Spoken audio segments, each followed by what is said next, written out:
নমস্কার বন্ধুরা, আমরা সংগ্রামী যৌথ মঞ্চের পক্ষ থেকে উপস্থিত হয়েছি সুপ্রিম কোর্টে এবং আজকে আমাদের যারা পিটিশনার ছিলেন তাদেরকে দিয়ে ড্রাফটিং কমপ্লিট করার পর পিটিশনারে সই হয়ে গেছে।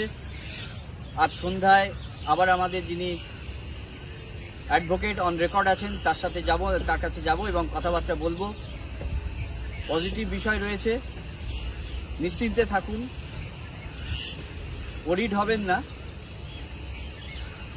আগামী সোমবারের মধ্যে আমাদের এসএলপি ফাইল হবে, একদম কনফার্ম।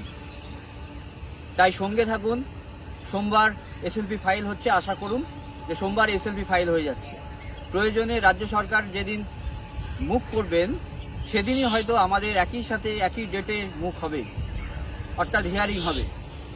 তাই ধৈর্য হারাবেন না, আমরা আপনাদের পাশে রয়েছি। সংগ্রামী যৌথ মঞ্চ আপনাদের পাশে রয়েছে, শুধু সময়ের অপেক্ষা।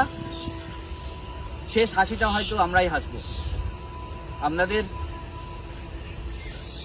জীবনের যে ঝুঁকি, আগামী ভবিষ্যৎ নিয়ে যে সমস্যা তৈরি হয়েছে, সেই সমস্যার নিরসন করতে আমরা বদ্ধপরিকর। সংগ্রামী যৌথ মঞ্চ আপনাদের পাশে থাকবে।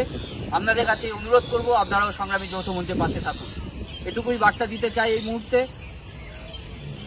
আপনারা চিন্তা মুক্ত থাকুন এবং নিশ্চিন্তে শান্তভাবে লক্ষ্য রাখুন সংগ্রামী যৌথ মঞ্চের আগামী কার্যকলাপগুলো।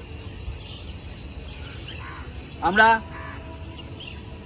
গ্রুপের মাধ্যমে জানিয়ে দেব আপনাদেরকে আমাদের আগামী কর্মসূচি, কিভাবে কি করতে হবে, সমস্ত ডিটেলসটা আমরা গ্রুপে জানিয়ে দেওয়া হবে।